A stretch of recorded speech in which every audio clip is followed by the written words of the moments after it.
לשים את השריון בתוך תיבה, כבר לא מתים יותר.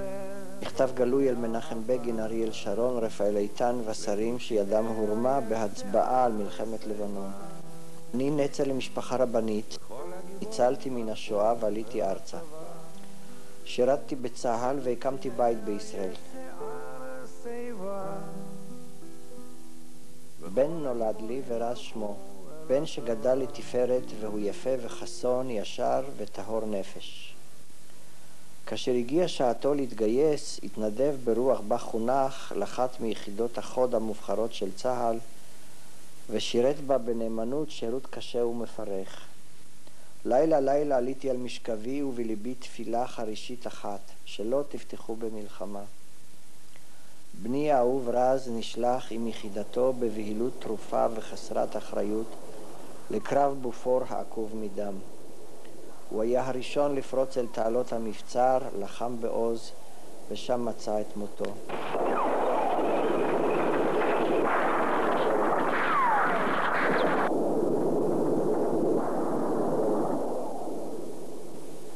כך רצחתם את בני.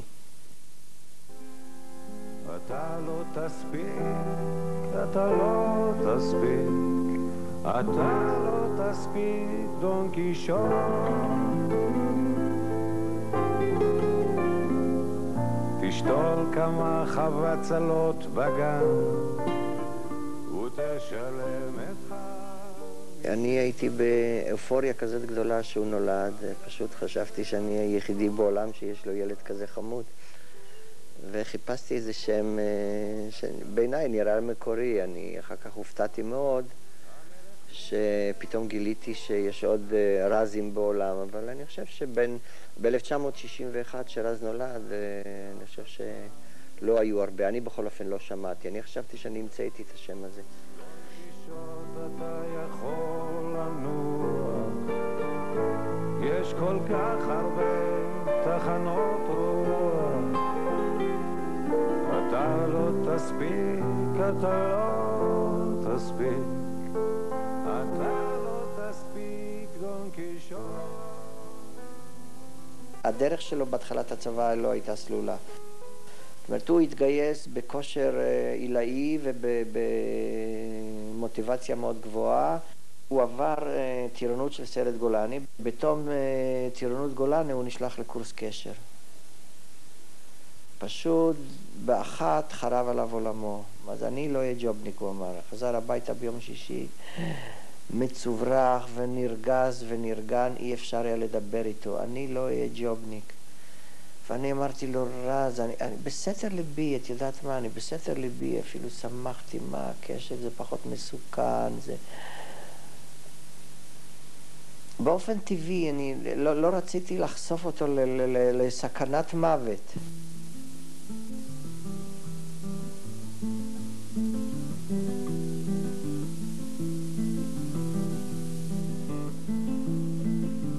כי שירי הוא בת קול ברוח, מכתבי השלוח. החבר'ה שותים המון בירה, חוגגים את השחרור. ואז הגיע טלפון, אביקם קיבל את הטלפון, שפרצה מלחמה, החבר'ה צריכים לעלות צפונה. סיפרו לי הבנות, אחר כך שרז היחידי, כמוני, לא סובל בגדים, אז הוא ככה היה חצי גוף עירום. קראו לו אפולו, כי היה לו גוף כזה באמת שרירי ומאוד יפה. מין רקד ריקוד הודי כזה, וכשהלהבות ככה מאירות אותו בהבזקים אדומים, סיפרו לי שמאוד התפעלו ממנו. רז נסע עם עוד נהג אחד מהיחידה, נסעו למעברות להחזיר איזה קייק. אני לא הייתי בבית כי הייתי בטיול עם הקיבוץ עם האחות הקטנה שלו, עם מיכל. הוא השאיר פתק שיבוא כנראה, שלשבת הוא יחזור הביתה. זהו. וביום ראשון, והייתי מאוד לא שקט, בשבת כבר בערב הייתי מאוד לא שקט, יצאתי החוצה ואני שאלה אותי מה קורה איתך. אמרתי, הייתי לובש עכשיו מדים ונוסע צפונה לחפש את רז.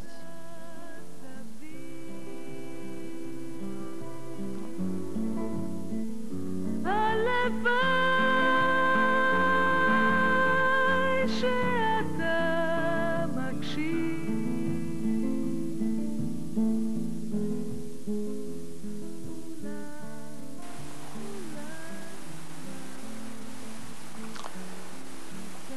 וביום ראשון, זאת אומרת, ביום ראשון לא ידעתי שיש קרב על הבופור, לא ידעתי בכלל. ולא ידעתי שהם נועדו בכלל להילחם בבופור. ביום ראשון בערב הלכנו לאכול ארוחת ערב בחדר אוכל, ויש פה בחורה שהיה לה חבר בסיירת גולני. הוא לא היה לוחם, אבל הוא היה בסיירת גולני, בתפקיד אחר. והיא ידעה פחות או יותר מה קורה, הוא עדכן אותה, ואני ככה עמדתי עם המגש, שמתי את הכוסות ואת זה, ואני זוכר, ככה לקחתי את הסכו"ם, והיא פתאום תפסה אותי ביד. אמרתי, ינקלה, בוא, אני רוצה לספר לך משהו, ומשכה אותי לתוך המטבח. היא אומרת, אתה יודע, אתמול בערב היה קרב על הבופור. החבר'ה שלנו השתתפו בקרב הזה,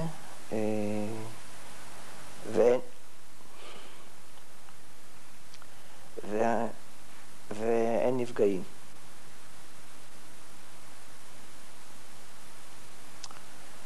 ואני פרצתי בבכי. אמרתי, רז עשה את זה. את כל החרדות האלה, כל הקושי בו, גידלתי אותו ללא אימא. כי אמא שלו נפטרה כשרז היה בן 4.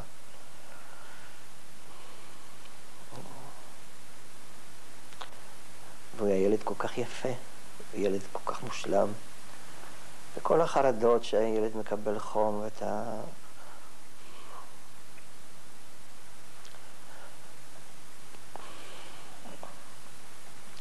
אתה לא ישן לילות, ואתה מזנק מהמיטה שלך למיטה הקטנה שלו, ואתה... גוהר מעליו. רוצה לעטוף אותו בכל האהבה שיש בך, עד המילימטר האחרון. והוא גדל כל כך יפה, והוא ילד כל כך יפה וכל כך אהוב, וכולם כל כך אוהבים אותו, והוא ספורטאי כזה טוב, ולוקח מקומות כאלה טובים בהקפת התבור, ומקום ראשון לאליפות בתי ספר לריצות שדה, והוא משתתף באליפות אירופה. ילד חמד כזה, ילד בהיר כזה, ילד ישר כל כך. שהוא פשוט, הטבע עשה מוטציה מופלאה, הוא הרבה יותר יפה ממך, הרבה יותר מוצלח ממך, הרבה יותר ישר ממך, הרבה יותר בן אדם ממך. ואתה חרד לגורלו, ופתאום אומרים לך שהוא עבר איזה קרב קשה והוא חי. אז אני התחבקתי עם הבחורה הזו שסיפרה לי את זה. בכיתי, וכמובן שמיהרנו מהר לבלוע את ארוחת הערב, ורצנו הביתה לשבת על הספה ולראות במבט לחדשות. ואז ראינו את הנפוליאונים האלה, את בגין ואת שרון, מתפעלים מאוויר פסגות ומשקרים במצח נחושה שהבופור נכבש ללא נפגעים. ואני איני אלא להאמין. הלכתי לישון וישנתי טוב. למחרת בבוקר הלכתי ללמד באולפן. נגמר השיעור הראשון, אני עומד ללכת לארוחת בוקר, אז אורבים לי מאחורי השיחים מקצין העיר, וחבר טוב מהקיבוץ, נתן, הטילו עליו את המשימה הזאת לבשר לי את... וזהו.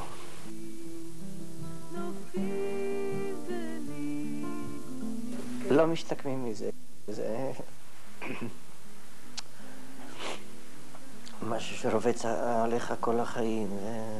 את יכולה לשבת ביום עליז ושמח, לשמוע איזה שיר של יהודית רביץ ולפרוץ בבכי. את יכולה לראות דבר יפה שאת מטיילת בפראג או בפריז ולחשוב רגע, זה כבר לא בשביל רז.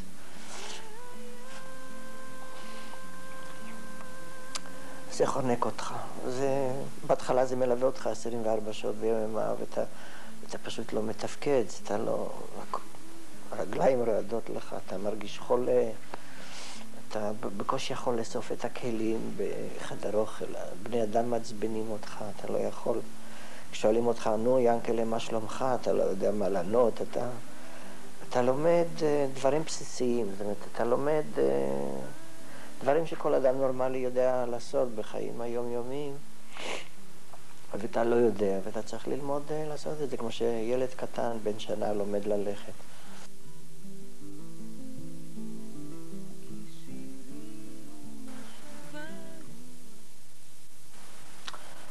וזהו. נשאר הכאב, נשאר הזעם ונשארו הגעגועים.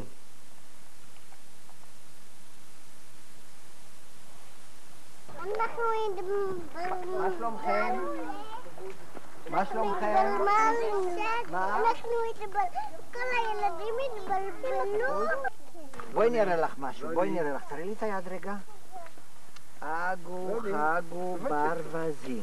לי הביאו אגוזים. נתנו לזה וגם לזה. אחד שמן, אחד רזה. פתע קמו, נעלמו. לא אחד לי אלא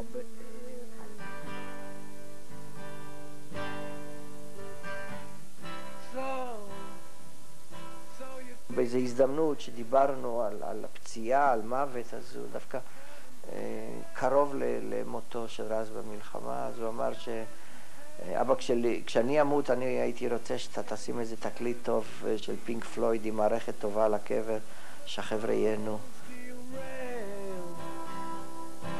Smile from a veil. Do you think you can tell? Did they get you to train your heroes for ghosts? Hot ashes for trees, hot air for a cool breeze, cold comfort for change. אחרי שהוא נפל הם הביאו לי איזשהו צילום שאני אחר כך אראה לך, שכולם במדים ורז כהרגלו ללא בגדים, חצי גוף עירום, והוא מחזיק משהו ביד, וכל פעם שהם היו באים שאלתי מה הוא מחזיק ביד, והם ככה, אחד אמר שלא יודע, השני הוא לא שם לב וכו'.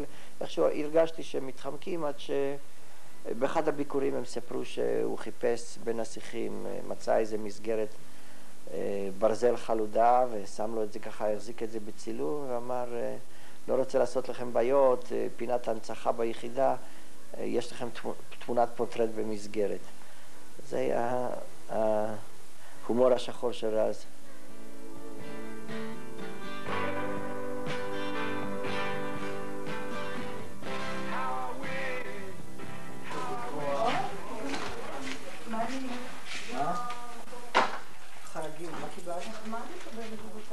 רוצים להודות לך על תרומתך לצלבת חנוכה, עזרת לנו עד מאוד, מקווים להמשך פעולה נחמד.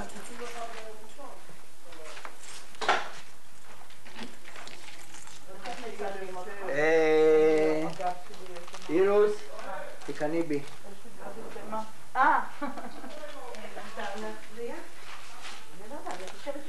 שתקני בי. ואנחנו למערכת הבחירות.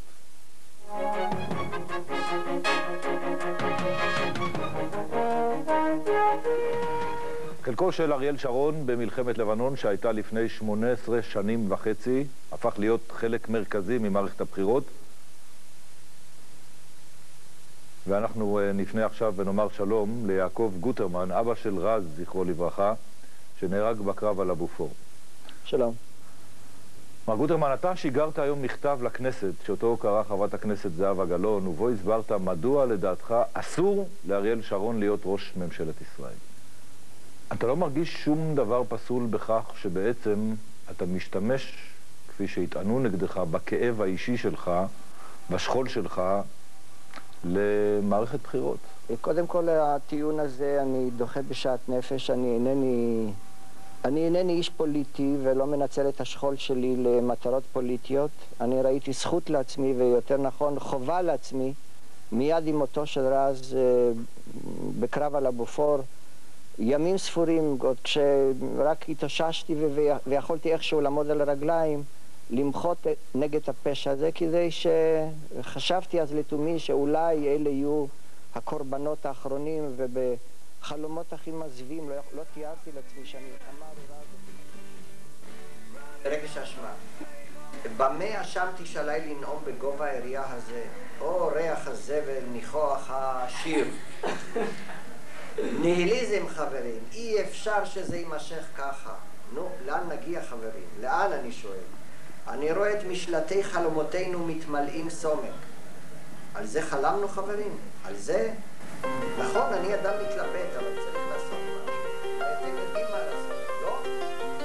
הנה בא הקיץ וכולם בים, מתמכרים, מתפנקים על החול החם, אחד חושב על בית, אחד על עבודה. אני תמיד אומר שאני צוחק כדי לא לבכות, אבל כנראה שבאותו רגע שאתה מחליט להתחבר בחזרה לחיים, וגם לעצמך כי אתה אוהב לחיות, וגם למען היקרים שלך, אז אתה מנסה לתפקד, כי לפחות בחיי יום יום כאדם נורמלי. הנה בא החורף, רוב הזמן גשום, קר בבית ולא רוצים לקום, אחד חושב על ילד, אחד על אהבה, הלוואי ולכולם תהיה שנה יפה, עוד יהיה, עוד יהיה, עוד יבוא שלום עלינו.